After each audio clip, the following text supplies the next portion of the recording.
Hello everyone, welcome to my YouTube channel GK trick with Kavita. तो दोस्तों, आज के इस वीडियो में हम डिस्कस करेंगे रीजनिंग के क्वेश्चन जो कि एनटीपीसी में पूछे गए हैं। तो ये परीक्षा तिथि है 28/1/2021 और यहाँ पर टाइमिंग दे रखा है, जो परीक्षा का समय था वो यहाँ पर दिया गया है। तो अगर आपको मेरा ये वीडियो अच्छा लगे तो प्लीज लाइक, शेयर और मेरे चैनल को सब्सक्राइब जरूर कीजिएगा। तो इससे पहले मैंने 3 पार्ट अपलोड कर दिए हैं, अगर आपने वो नहीं देखे तो वो भी देख लीजिए। तो चलिए स्टार्ट करते हैं। तुम्हारा पहला क्वेश्चन है कथन और निष्कर्ष से। कथन हमें बोला गया है सभी माउस कीबोर्ड है, सभी माउस कीबोर्ड है। आगे बोला गया है कुछ कीबोर्ड कीलेस है, तो कुछ कीबोर्ड क्या है? कीलेस है। तो इससे क्या निष्कर्ष निकल सकता है? पहला हमें बोला गया है कुछ कीलेस माउस है, तो यहां पर कीलेस है और यहां पर माउस है, तो क्या इनका रिलेशन आपस में है? नहीं है कोई भी रिलेशन, तो पहला तो रॉन्ग हो जाएगा। सेकंड है सभी कीलेस कीबोर्ड है, तो सभी कीलेस के कीबोर्ड दिख रहे हैं, कीबोर्ड यहाँ पर है, कीलेस यहाँ पर है, क्या सभी कीबोर्ड कीलेस है? नहीं है। अगर हमसे कुछ का रिलेशन पूछा जाता तो कुछ तो राइट होता, लेकिन सभी का पूछा गया है तो सभी यहाँ पर रॉन्ग हो जाएंगे। तो क्या होगा इसका आंसर? ना तो निष्कर्ष फर्स्ट और ना ही सेकंड पालन करता है। Option number second. तुम्हारा अगला क्वेश्चन है इनमें से कौन सा विकल्प नीचे दी गई श्रृंखला में प्रश्न चिन्ह के स्थान पर आएगा? तो यहां पर हमें बताना है कौन सा विकल्प आएगा इन चारों में से। तो हम देख लेते लॉजिक क्या चल रहा है। यहां पर हमें दिया है ए और यहां हमें दिया है वाई, तो ए का अपोजिट क्या होता है? ए का अपोजिट होता है जेड। जेड में से -1 करे तो क्या निकल जाएगा? वाई निकल जाएगा। यहां हमें दिया है 25 और यहां हमें दिया है 1। अगर हम इनको अल्फाबेट में लिखे तो ये हो जाएगा ए और ये हो जाएगा वाई। तो वाई का अपोजिट क्या होता है? वाई का अपोजिट होता है बी। इसमें से -1 करे तो क्या निकल जाएगा? ए निकल जाएगा। तो यही सेम लॉजिक हम यहाँ पे अप्लाई करेंगे। एल होता है 12, इसका अपोजिट क्या होता है? एल का अपोजिट होता है ओ, तो ओ में से -1 करेंगे तो क्या निकल जाएगा? 14 और 14 पे होता है एन, तो पहला क्या आ जाएगा? एन आ जाएगा। यहां पर हमें दिया है 14, 14 पे होता है एन, तो एन का अपोजिट क्या हो जाएगा? एम हो जाएगा एन का अपोजिट। और इसमें से हम -1 करेंगे तो एम होता है 13, 13 में से -1 करेंगे तो क्या निकल के आएगा? 12 निकल जाएगा। तो क्या आएगा? N12, जो कि हमारा ऑप्शन नंबर 4 है। तुम्हारा अगला क्वेश्चन है उस विकल्प का चयन कीजिए जो नीचे दी गई श्रृंखला में प्रश्न चिन्ह को प्रतिस्थापित कर सकता है। तो हम देख लेते हैं क्या लॉजिक चल रहा है यहाँ पे। यहां से किया गया है डी से एल, तो डी होता है 4 और एल होता है 12, तो इसमें कितना प्लस किया गया है? इसमें प्लस किए गए हैं 8। फिर यहाँ पर है आर, तो आर होता है 18, तो इसमें कितना प्लस किया गया है? इसमें प्लस किया गया है 6। तो पहले था +8, फिर था +6, तो अब क्या होना चाहिए? +4 होना चाहिए। तो इसमें +4 करेंगे तो क्या निकल के आएगा? 22, और 22 पे क्या होता है? वी होता है। तो पहला तो आ गया वी। नेक्स्ट देख लेते हैं। एफ होता है 6, एच होता है 8, एल होता है 12। यहां पर किया गया है +2, यहां पर किया गया है +4, तो नेक्स्ट क्या होगा? +2 +4 +6 होगा नेक्स्ट। तो इसमें +6 करेंगे तो 18 हो जाएगा और 18 पे क्या होता है? आर होता है। तो वी और आर हमारा निकल के आ रहा है, जो कि हमारा ऑप्शन नंबर सेकंड है। तो अगला क्वेश्चन है उस अक्षर का चयन कीजिए जो नीचे दी गई श्रृंखला में प्रश्न चिन्ह को स्थापित करता है। तो हम देख लेंगे यहाँ पे क्या लॉजिक चल रहा है। ए होता है 1, बी होता है 2, डी 4, जी 7, के 11। यहाँ पे किया गया है +1, यहाँ पे किया गया है +2, यहाँ पर +3 और यहाँ पर +4। तो नेक्स्ट क्या होगा? +5 होगा। तो 11 में हम +5 करेंगे तो क्या आ जाएगा? 16, और 16 पर क्या होता है? P, जो कि हमारा ऑप्शन नंबर सेकंड है। नेक्स्ट क्वेश्चन है किसी विशेष कूट भाषा में यदि ऑरेंज को ये लिखा जाता है तो उसी कूट भाषा में शब्द फिलो को किस प्रकार लिखा जाएगा? तो हमें बताना है फिलो का कोड। तो देख लेते हैं हम यहाँ पे किस लॉजिक से ऑरेंज को ये लिखा गया है। ओ को लिखा गया है क्यू, आर को लिखा गया है ओ। तो पहले हम इनके नंबर लिख लेते हैं। ओ होता है 15, आर होता है 18, ए होता है 1, N14 G7 E5, इनके नीचे ये लिख देते हैं। Q होता है 17, O होता है 15, C 3, K होगा 11, I 9 और B 2। तो क्या लॉजिक चल रहा है देख लेते हैं हम। यहां पर किए गए हैं +2, यहां पर किया गया है -3, यहां फिर किया गया है +2, यहां पर फिर -3 हो रहा है, +2 और यहां पर -3। तो क्या लॉजिक चल रहा है, +2 और -3 का लॉजिक चल रहा है। तो हम निकाल लेते हैं इसका कोड। F होता है 6 में +2 करेंगे तो निकल के आएगा 8 और 8 पे हो जाएगा H। E होता है 5 में -3 करेंगे तो हो जाएगा 2 और 2 पर होगा B। L होता है 12 में +2 करेंगे 14 और 14 पे होगा N। 12 में -3 करेंगे तो निकल के आएगा 9 और 9 पे होता है I।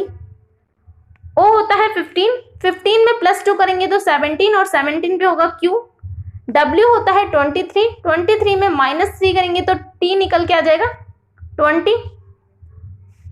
तो क्या निकल के आ रहा है, HBNIQT, जो कि हमारा ऑप्शन नंबर 3 है। तो अगला क्वेश्चन है, उस वह नारी का चयन कीजिए जो नीचे दिए गए वर्गों के बीच के संबंध को सर्वोत्तम ढंग से निरूपित करता है। तो हमें दे रखा है रायपुर, छत्तीसगढ़, बिहार। तो छत्तीसगढ़ में क्या है, रायपुर है और बिहार अलग हो जाएगा। तो ऐसा ऑप्शन कहां पर है, option number C। Next question है 7 मित्र S1 से S7 उत्तर की ओर मुख करके पंक्ति में बैठे हैं। तो उत्तर की ओर इनका मुख है, लेकिन जरूरी नहीं है वो इसी क्रम में हो। आगे लिखा है 4 किसी अंतिम छोर पर नहीं है। तो 4 क्या है, अंतिम छोर पर नहीं है। 5 तथा 7 के बीच में केवल 3 मित्र बैठे हैं। तो हम यहां से बना लेते हैं, 5 और 7 के बीच में केवल 3 मित्र बैठे हैं। तो 5 1 2 3 7 यहां हो जाएगा। पहली पॉसिबिलिटी ये बनेगी, दूसरी पॉसिबिलिटी 7 इस तरफ आए और 3 मित्र इनके बीच आ जाए और 5 इस तरफ आ जाए, ये भी बन सकता है। तो ये 2 पॉसिबिलिटी बनेगी इससे। आगे बोला है S3 तथा S5 के बीच में केवल 2 मित्र बैठे हैं। तो S3 और 5 के बीच में 2 मित्र बैठे हैं, तो यहाँ पर टोटल लोग हैं 7 और 5 और 3 के बीच में 2 लोग बैठे हैं। तो यहाँ पर टोटल कितने हुए, 1 2 3 4 5 तो ये हो चुके हैं। अगर हम 2 यहाँ पर बनाए और फिर 3 बनाए तो यहाँ पर 8 हो जाएंगे। तो यहाँ पर ही बनाना पड़ेगा हमें 3, फिर 2 लोग हो जाएंगे बीच में और यहाँ पर बनाना पड़ेगा 3। आगे बोला है S5 तथा S7 दोनों किसी भी अंतिम छोर पर नहीं बैठे हैं। तो ये दोनों अंतिम छोर पर नहीं बैठे, तो एक एक पर्सन इनके पास में बैठा होगा। और 4 के लिए हमें मना किया गया है, वो किसी भी छोर पर नहीं बैठा है। आगे बोला है S2 पंक्ति के बीच में बैठा है। तो S2 कहाँ बैठा है, पंक्ति के बीच में, यहाँ पर हो जाएगा पंक्ति के बीच में। और 4 छोर पर नहीं बैठा है, तो 4 यहाँ पर आ जाएगा। तो हमारे पास इतनी इंफॉर्मेशन गिवन है। तो हमसे क्या पूछा गया है, तो हमसे पूछा गया है निम्न में से कौन S2 के पड़ोसी है। तो S2 के पड़ोसी कौन है, यहाँ पर है 2। S2 के पड़ोसी 4 और 3 आ रहे हैं, इसमें भी और इसमें भी 4 और 3 आ रहे हैं। तो क्या हो जाएंगे S2 के पड़ोसी, 4 और S3, ऑप्शन नंबर 4। तुम्हारा अगला क्वेश्चन है 5 मित्र A से E डॉक्टर, वकील, बिजनेसमैन, इंजीनियर तथा कुक के रूप में काम करते हैं और दिल्ली, मुंबई, गोवा, पणजी तथा पंजाब में रहते हैं, लेकिन जरूरी नहीं है इसी क्रम में हो। किन्हीं भी 2 मित्रों का व्यवसाय समान नहीं है तथा कोई भी 2 मित्र एक स्थान पर नहीं रहते हैं। A एक कुक के रूप में काम करता है। तो A क्या करता है, कुक के रूप में काम करता है। तो हम यहाँ पे लिख देते हैं A कुक है, लेकिन क्या बोला है, गोवा और पणजी नहीं रहता। तो ये गोवा और पणजी नहीं रहता है। आगे बोला है B तथा D क्रमश दिल्ली तथा मुंबई में रहते हैं। तो B और D दिल्ली और मुंबई में रहते हैं, इतना हमें पता चला। आगे बोला है C वकील के रूप में काम करता है। तो C कौन है, वकील है, वकील के रूप में काम करता है। डॉक्टर गोवा में रहता है। तो डॉक्टर कहाँ रहता है, गोवा में रहता है। A यहाँ पर कुक है, B दिल्ली में रहता है, D मुंबई में रहता है। तो ये तो 2 डॉक्टर हो नहीं सकते, क्योंकि डॉक्टर कहाँ रहता है, डॉक्टर रहता है गोवा में। तो हम यहाँ लिख लेंगे डॉक्टर गोवा हो जाएगा। और ए गोवा और पणजी में नहीं रहता है तो सी पणजी में हो जाएगा। और जो बाकी बचेगी स्थान वो कहाँ हो जाएगा, ए का हो जाएगा, वो स्थान ए का हो जाएगा। तो ए का स्थान हो जाएगा पंजाब। तो क्वेश्चन देख लेते हैं। क्वेश्चन हमसे पूछा है निम्नलिखित में से कौन सा संयोजन निश्चित रूप से सही है। तो कौन सा संयोजन निश्चित रूप से सही दिख रहा है हमें, ए पणजी कुक। तो क्या ए पणजी कुक है, ए तो पंजाब में रहता है तो पहला तो गलत हो जाएगा। दूसरा है बी दिल्ली बिजनेसमैन। तो बी और डी का हमें प्रोफेशन अभी पता नहीं है, बिजनेसमैन भी हो सकता है, इंजीनियर भी हो सकता है, तो इन दोनों का अभी हमें पता नहीं है, तो ये भी हमारा रॉन्ग हो जाएगा। सी बोला है सी पणजी वकील। तो सी पणजी में भी रहता है और ये वकील भी है, तो ये संयोजन बिल्कुल करेक्ट है। और लास्ट बोला है डी मुंबई इंजीनियर। तो इंजीनियर और बिजनेसमैन का भी पता नहीं है इन दोनों में से, तो ये भी गलत हो जाएगा। तो ऑप्शन नंबर सी हमारा करेक्ट हो जाएगा।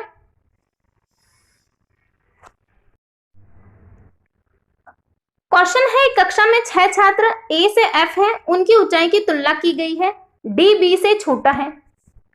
डी क्या है, बी से छोटा है, लेकिन ए से लंबा है। तो डी ए से लंबा है और बी से छोटा है। बी सी से छोटा है, बी सी से छोटा है। ए ई तथा एफ से लंबा है, ए ई तथा एफ से लंबा है। ए बोला गया है ई और एफ से लंबा है, तो इन दोनों का तो पता नहीं है। तो क्वेश्चन पूछा गया है कितने छात्र डी से छोटे हैं। तो डी से छोटे कितने हैं, 1 2 3 है। तो ऑप्शन नंबर 1 हमारा करेक्ट आंसर हो जाएगा। तो अगला क्वेश्चन है उस संख्या का चयन कीजिए जो नीचे दी गई श्रृंखला में प्रश्न चिन्ह को प्रतिस्थापित कर सकती है। तो हमें प्रश्न चिन्ह की जगह बताना है कौन सी संख्या आएगी। तो यहाँ 21 है, यहाँ 22 दिख रहा है, तो ये क्या चल रहा है, ऑल्टरनेट चल सकता है यहाँ पे। तो 7 से 13 कब होगा, जब हम 7 में 6 प्लस करें। 13 से 19 कब होगा, जब यहाँ पर हम 6 प्लस करें, यही चल रहा है। यहाँ पर 21 से 22 प्लस 1 करें, तो नेक्स्ट क्या होगा, 22 में प्लस 1 करेंगे तो क्या होना चाहिए, 23 होना चाहिए। तो ऑप्शन नंबर 3 हमारा करेक्ट आंसर हो जाएगा। तो अगला क्वेश्चन है उस विकल्प का चयन कीजिए जो नीचे दी गई श्रृंखला के प्रश्न चिन्ह को प्रतिस्थापित कर सकती है। तो यहाँ पर दिया है डी से ई, डी होता है 4, ई होता है 5, एफ होता है 6, जी 7, तो नेक्स्ट 8 होना चाहिए, और 8 पे क्या होता है एच। यहां दिया है 3 5 7 11, तो क्या चल रहा है, ये प्राइम नंबर चल रहा है, तो नेक्स्ट प्राइम नंबर क्या हो जाएगा, 13 हो जाएगा। यहां हमें दिया है के जे आई एच, तो एच से आई, जे के, तो इससे कम क्या होगा, जी होगा। -1 चल रहा है यहां पे, तो H13G होना चाहिए, ऑप्शन नंबर 1। अगला क्वेश्चन है उस विकल्प का चयन कीजिए जिसका तीसरे पद के साथ वही संबंध है जो दूसरे पद से पहले पद का है।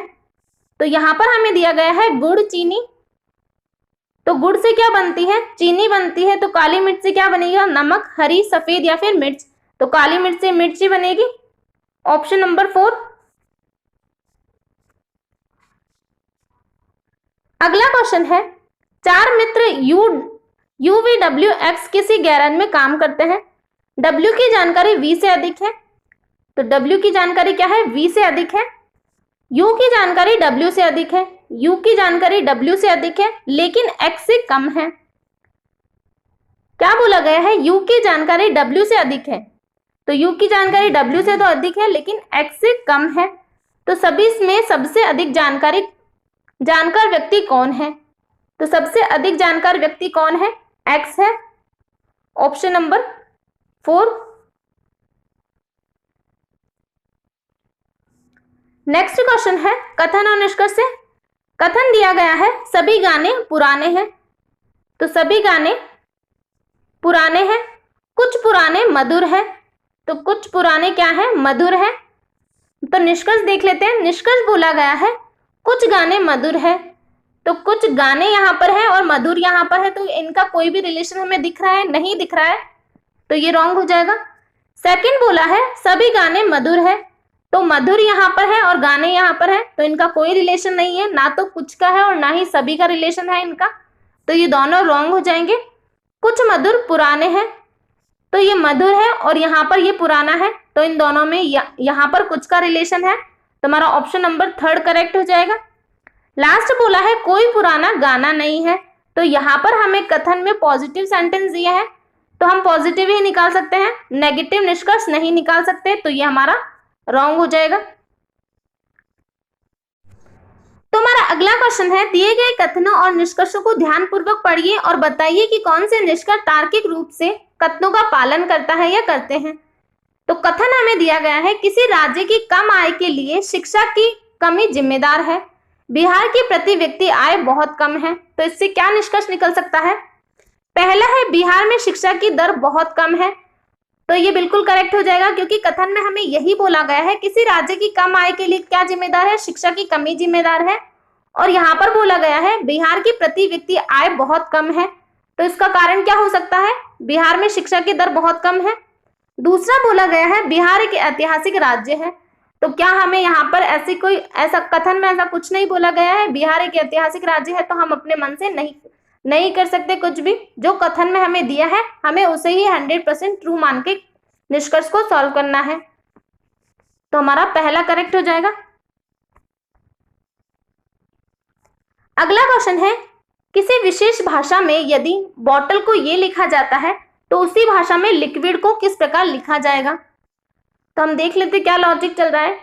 यहाँ पर है बी से किया गया है सी, तो बी में +1 करें तो सी हो जाएगा। ओ से क्यू, ओ होता है 15, क्यू होता है 17, तो यहाँ पर +2। टी से डब्ल्यू, T20, W23, तो यहाँ पर +3 चल रहा है। फिर है यहाँ पर टी, टी से किया गया है यू, तो टी होता है 20 और यू होता है 21, तो यहाँ पर क्या किया गया है, +1 किया गया है। एल से एन, एल होता है 12, एन होता है 14, यहाँ पर +2। ई से एच, तो ई से एच क्या हो जाएगा, +3 हो जाएगा, तो क्या चल रहा है यहाँ पे +1 +2 +3, फिर वापस से वही +1 +2 +3, तो लिक्विड का कोड हम निकाल लेते हैं। तो L में हम +1 करेंगे तो क्या हो जाएगा, M हो जाएगा। I में +2 करेंगे तो K, Q में +3 करेंगे तो T हो जाएगा। V में +1 करेंगे, सॉरी U में +1 करेंगे तो V हो जाएगा।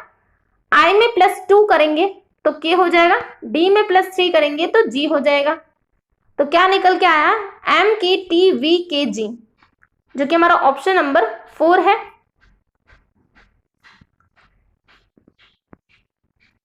अगला क्वेश्चन है, नीचे दिए गए चित्रों में वर्गों की संख्या कितनी है। तो हमें काउंट करने हैं वर्ग, तो एक एक के ये हो जाएंगे, यहां तक हो जाएंगे 9, तो ये पूरे बॉक्स हो जाएंगे। एक ये बड़ा वाला हो जाएगा 10, तो 10 तो हमारे ये निकल के आए। एक वर्ग ये हो जाएगा, एक वर्ग ये हो जाएगा, एक वर्ग यहां से हो जाएगा और एक वर्ग यहां से हो जाएगा, तो ये कितने निकल के आए, 4 वर्ग निकल के आए। तो 10 पहले थे और 4 ये हो जाएंगे, तो कितने हो जाएंगे, 14 हो जाएंगे। इसको हम ऐसे भी कर सकते हैं, और इसको हम यहाँ पर 1 2 3, ये 3 है तो 1 का स्क्वायर करेंगे, 2 का स्क्वायर करेंगे और 3 का स्क्वायर करेंगे, तो ये हो जाएगा 9, ये हो जाएगा 4 और ये हो जाएगा 1, तो 1 4 9, इनको ऐड करेंगे तो कितना हो जाएगा 14, जो कि हमारा ऑप्शन नंबर 1 आ रहा है। नेक्स्ट क्वेश्चन,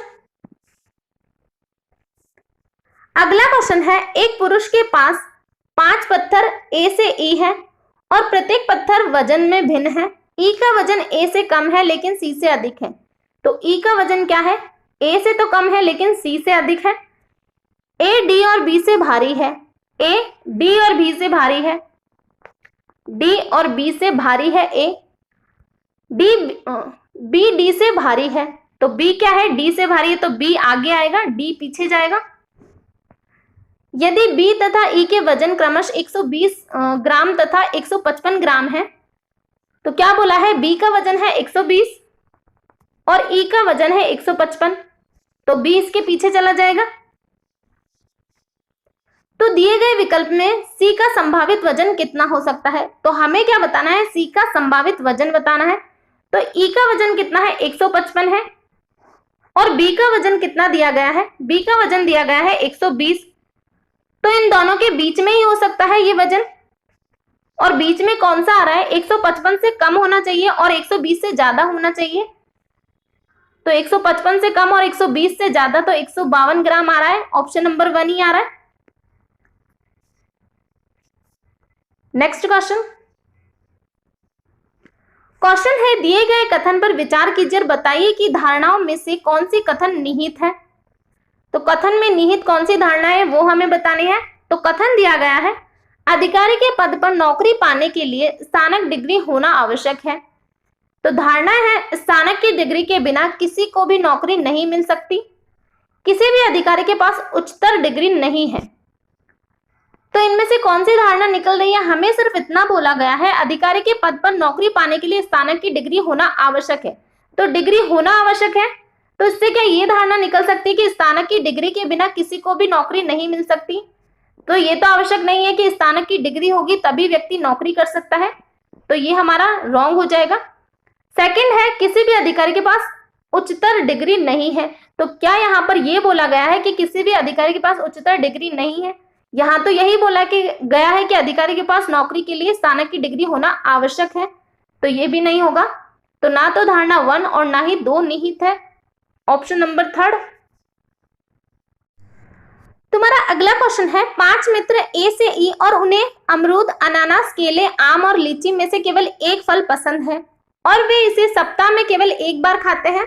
वह सोमवार और शुक्रवार के बीच साप्ताहिक दिनों में अपना पसंदीदा फल खाते हैं। तो सोमवार से शुक्रवार के बीच खाते हैं, यानी सप्ताह में 5 दिन खाते हैं फल। ए को लीची पसंद है और वो सोमवार और शुक्रवार को नहीं खाता है। तो ए को क्या है? लीची पसंद है, लेकिन वो सोमवार और मंगलवार को नहीं खाता है। ई को आम और अनानास पसंद नहीं है। तो ई को क्या है? आम और अनानास पसंद नहीं है। आम और अनानास ये दोनों फल इसको पसंद नहीं है, ई को। और बोला गया है वह सप्ताह के आखिरी दिन से एक दिन पहले पसंदीदा फल खाता है। तो सप्ताह का आखिरी दिन है शुक्रवार, शुक्रवार से पहले होता है गुरुवार। तो गुरुवार को क्या ई खाना पसंद करता है। तो यहां पर हम लिख देते हैं गुरुवार। आगे बोला गया है बी को आम पसंद है और वह उसे सी से एक दिन पहले खाता है। तो बी को क्या है? आम पसंद है। बी को मैंगो पसंद है और वह सी से एक दिन पहले खाता है, जिसे केला पसंद है। तो जिसे कौन हो जाएगा? सी हो जाएगा। सी को क्या पसंद है? बनाना पसंद है और बी सी से एक दिन पहले खाता है।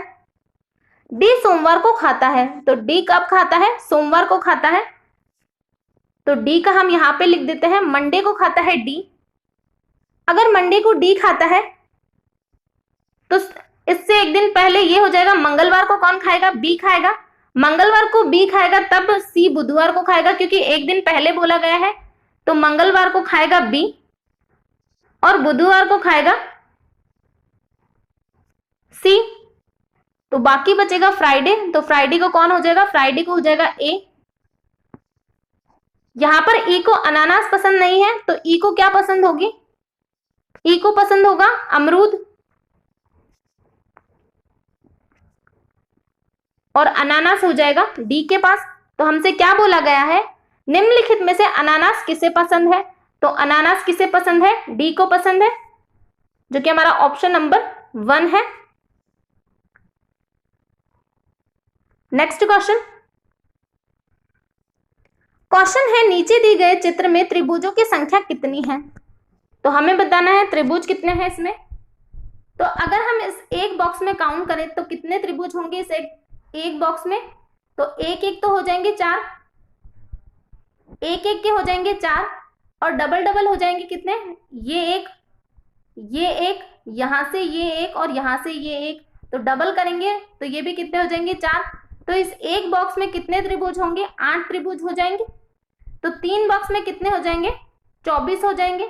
तो 24 तो ये त्रिभुज है अलग अलग बॉक्स में, और अगर हम इसको मिलाकर करें तो कितने हो जाएंगे? यहां से ये एक बनेगा, यहां से ये एक बनेगा, फिर यहां से ये एक बनेगा और यहां से ये एक बनेगा। तो 4 और निकल के आए इनको साथ में करने से। तो 24 पहले थे, 4 और आ गए तो 28 त्रिभुज हो गए इसमें टोटल, जो कि हमारा ऑप्शन नंबर 1 है। तो इस शिफ्ट में जितने भी रीजनिंग से रिलेटेड क्वेश्चन थे वो मैंने आपको करवा दिए हैं। तो अगर आपको वीडियो अच्छा लगे तो प्लीज लाइक, शेयर और मेरे चैनल को सब्सक्राइब जरूर कीजिएगा। तो आज के लिए इतना ही, थैंक यू।